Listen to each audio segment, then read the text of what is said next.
Background about my sister. 2 years ago, my sister was killed in a car accident. She was riding with a friend to the mall, the friend's parent was driving, and teenage boy plowed through a red light while texting on his phone and hit the car my sister, Carrie, was in. Carrie was killed instantly and her friend, June, was in a coma for 3 weeks before her parents took her off life support. When Carrie passed, I was devastated and angry and just not in a good place. Carrie and I had been extremely close. Despite a 7-year age gap between us, we enjoyed a lot of the same shows, we went to concerts together. We volunteered together, and I took it upon myself to guide Carrie like any big sister would do. Our parents were extremely busy with work most days, and Carrie and I would often cook together and do crafts when we weren't too busy with school work. Carrie wanted to be a NICU nurse when she grew up, and I helped her find a volunteer position at a local hospital to help get her gain some experience being around patients. In short, Carrie was my sister and best friend, and when she passed, I was a mess. The last craft Carrie and I made together was a set of candles. We bought the wax at a local craft store and we both made each other a candle and decorated the jar it was in. That was the day before she was killed. At her funeral, Carrie was buried with the candle I made her. The candle Carrie made me sits on my desk next to my favorite picture of her and I together at the beach. Or it did, until last week. Background about my boyfriend. I met my boyfriend about 1.5 years ago, about 6 months after Carrie passed. I wasn't looking for a relationship, I was still grieving my sister's death. But Eugene came along and it was love at first sight. He was extremely supportive, let me cry on him when I needed to, didn't push me into getting over grieving or anything. He was extremely gentleman about everything and very, very patient. After 6 months of seeing each other pretty regularly, we made it official. Eugene came into my life at a very low point, and he has always been very respectful of sentiments I keep from my sister. Never asking me to take them down, always giving me space when I needed to cry. Eugene, along with most, if not all, of my friends and family know about Carrie's candle. There was a point after she died where I would take the candle with me everywhere out of fear that someone might light it, or steal it. Or who knows what. The point is, that candle was and still is a very important part of my life and something that my sister made for me and me alone. When Eugene and I moved in together about 4 months ago, I packed away most of the reminders of my sister and put out the candle and picture on my desk. I felt that this was a huge step because when I'd lived just by myself I had pictures everywhere and a few knickknacks laying around from my sister. I wanted to make Eugene and I's home our home with just a small part of my sister there. Eugene understood and was very supportive. Last week, we had a massive winter storm that knocked out power. We didn't have power for 3+ days. The power was knocked out at Eugene and I's house while I was at work, which did not lose power. Eugene texted me that he was going to light some candles and try and get a generator, so we could have some for of power or at least be able to charge our phones / use lights / etc. Now, we have probably 30+ candles in our house. I am a huge fan of sales, and when Bath & Body Works has a candle sale, I like to stock up and get a range of scents. We have candles scattered all over our house. In the room where my desk is, there are no candles aside from the one Carrie made me. None at all, and there never has been. This room is also downstairs, where Eugene doesn't spend a lot of time, his desk is upstairs. When I arrived home from work last week, I noticed a bunch of candles burning in our living room, safely. Always monitored and not near anything that could ignite. One of these candles was the candle that Carrie had made me. I burst into tears, and when Eugene heard me crying he came out from the bedroom, where he was lighting more candles, and asked what was wrong. I was a wreck and couldn't get any words out. When he tried to calm me down, I shoved past him and locked myself in the room where my desk was and just cried. I don't know how he could be so stupid. He knew, and I thought he understood how sentimental the candle was and how much I cherished having a candle that my now deceased sister had spent time making with me just a day before she was killed. I haven't been able to speak to Eugene since it happened, Tuesday of last week. He has tried to explain why he did it, because he needed candles to be able to see, but I just can't wrap my head around it. He hadn't gotten into the large candle stash I have upstairs right by the living room where Carrie's candle was, but went downstairs, out of the way to grab the most sentimental, cherished item I have. The candle was burning most of the day while I was at work and is now melted and pretty much gone. I do still have the jar it was in, but I can't look at it without bursting into tears. Eugene says it was an accident, but I just don't believe that. He said he was getting around to lighting the candle surplus we have upstairs, but just hadn't gotten there yet. After being home 6 hours alone with no power, I am heartbroken and feel like this is a major slap in the face. I feel disrespected. I feel like he disrespected my sister. I just don't know what to do. I don't feel like I can forgive him for this. Since my wife and I got married 3 years ago, things have been off. I know that people grow and change with time, but around our wedding, my wife changed drastically. She bleached her dark brown hair blonde right before the ceremony. And I honestly thought I was in the wrong church for a split second when she came down the aisle. We moved into our house right after the honeymoon, and she went into full domestic mode. We'd shared cleaning duties before, but once we moved into the house, she became insistent on doing everything before I could even get to it. Since this is our first house, I thought it was some kind of homeowner nesting thing, but it never stopped. Her hair color is none of my business, and I think most people would be happy not to have to clean. So I honestly didn't really think much of either of those things at the time. The big thing has always been how closed off she got after the wedding. When we were dating, she'd tell me long rambling stories about her feelings and rant to me when she was upset and all that. And I liked hearing about what was going on inside her head. After the wedding, that stopped pretty abruptly. If I ask her how her day is, she will only ever tell me that it was fine or super. She doesn't talk to me about her feelings anymore, ever, even when I explicitly ask, "How do you feel about X?" She also stopped telling me about anything important that happened to her. About a year after we got married, her grandfather died. Did she tell me she'd lost her grandfather? No. She told me that she had to go to a conference for work on the other side of the country, which I thought nothing of. On the second day she was gone. Her older brother texted me to tell me that my in-laws had really missed seeing me at the funeral. When I called her to ask why in the ever-loving hell she didn't tell me, and then lied about it, all she would say was, "I didn't want to trouble you. You have a lot on your plate." After that, she went on a couple of spontaneous family trips. She's really close to her family, so the first time she said she was going camping with her brother at their alma mater, I didn't think a lot of it other than to be slightly disappointed and confused that I wasn't invited, because her brother's cool and the three of us go camping together a lot. But the second time, I started hearing alarm bells. I'd like to say I'm a more secure man, but after the second spontaneous family trip, my wheels started spinning and I started to think that maybe she was cheating. This was a weird insecurity in the back of my mind for a while, since she wasn't showing any other big signs of cheating. She wasn't guarded about her phone and hadn't changed her routine / appearance.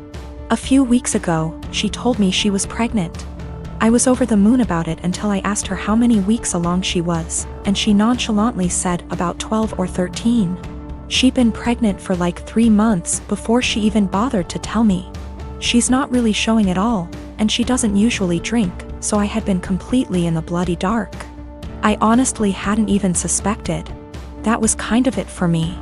I was sure she was cheating, and that it wasn't my kid. I thought there was no possible way that a woman would keep her pregnancy a secret from her husband for 3 months. So I snooped. Yes, I know I was wrong, but I wanted proof that she'd been having an affair before I moved out. One of my best buddies from college is a divorce attorney, and when I asked him what I should do, he sent me the info for a key logger. I installed it on my wife's laptop and was prepared for the worst. Now, I feel like what I found is somehow worse than her cheating. I didn't find any steamy messages, but I found out that she keeps a diary in a Word document that she writes in every day. I know I should have just stopped once I knew she wasn't cheating, but once I saw my name in her diary, I couldn't stop. I read all of it. All 7 separate documents, going back to way before we'd even met. Turns out she's not cheating. She's depressed, hates herself, and has absolutely no trust in me. All of the stuff I've been confused and bothered by has some kind of sad, self-loathing explanation. She hates having blonde hair, but she writes, "I know he'd divorce me if I went back to being a brunette, because wives are supposed to be blonde almost every week." The wives are supposed to be thing is tangled up in everything. She thinks wives are supposed to be quiet, which is why she doesn't talk to me anymore. She thinks wives are supposed to make things easier for their husbands, not harder. Which is why she didn't tell me when her grandfather died. It just goes on and on and on. She didn't tell me when she got a huge promotion and a raise because he'd leave me in a heartbeat if he knew I made more money than he does. Men can't handle that. It hurt to know that she thinks of me as some kind of one-dimensional 1950s husband. And I've been racking my brain to think of anything I could have done to make her think this way. What I can't handle is that she'd lied about the big stuff. I honestly don't know if I can forgive her for not telling me about the miscarriages. The spontaneous family trips were actually her miscarrying 2 of our children, one at 5 weeks, the other at about 10. She went and stayed with her parents while she was recuperating, and her brother and sister came to support her. But not me. I didn't get to be there for her, because she thinks I would leave her immediately if I knew that she'd killed our children. She's convinced that she caused both miscarriages because she smoked pot for a long time before we got married. For what it's worth, it sounds like her family tried both times to get her to tell me, but she wouldn't. She finally told me about this pregnancy because her parents threatened to tell me she didn't. I'm just absolutely confused. I don't even know what to think right now. I'm just so baffled because everything she says about me in her diary is insanely nice. She goes on for pages and pages about how much she loves me and how she thinks I'm her soulmate and how she would do anything for me. I just can't understand why she thinks that I would leave her. Knowing that she's spent the last 3 years walking on eggshells around me, convinced that I would leave her at the drop of a hat is just so confusing and awful. I feel like our marriage is some kind of lie. The woman I thought was self-confident and ready to take on the world is actually full of self-loathing and really, really depressed. I don't know her at all. She's been suffering silently with depression long before we met. She has no faith in me, no trust. She thinks that every hug and kiss I give her and every "I love you" I say is a lie. I just don't know what to do. She obviously needs serious help, but I don't know how to get it for her. I can't tell her that I read her diary. If she has zero trust in me now, I can't even imagine what she'd think if she knew if I read 6 years worth of her private thoughts. I feel like I need to get my in-laws on board somehow, but I don't know what to say to them. I know I can't ignore this, but I feel like any move is the wrong move. 2 years ago my house burnt to the ground after being struck by lightning. Thankfully it was during the day so our 3 kids were at school and my husband and I were at work. We lost everything but we were safe. It took almost 11 months for the insurance to pay out.